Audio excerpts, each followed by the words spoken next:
Hey guys, welcome back with me again in this channel. On today's tutorial, I'm going to show you how you can overlay a video on CapCut. So first, just add the main video, and to add the overlay, you can just click on the overlay button, then just select the video that you want as the overlay. So here, I'm going to just use one from the stock video.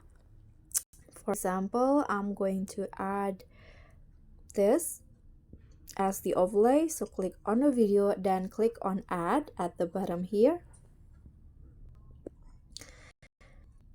like this, and fit the size. And if you want it to make it looks blending with the main video, just go to blend, and here select the mode that you want and adjust the opacity as you like this. Click on the check icon when it's done, and there you go, the video has been overlaid. And that's all for me. Thank you so much for watching. Don't forget to like, comment, and subscribe. Also, click on thanks. Bye.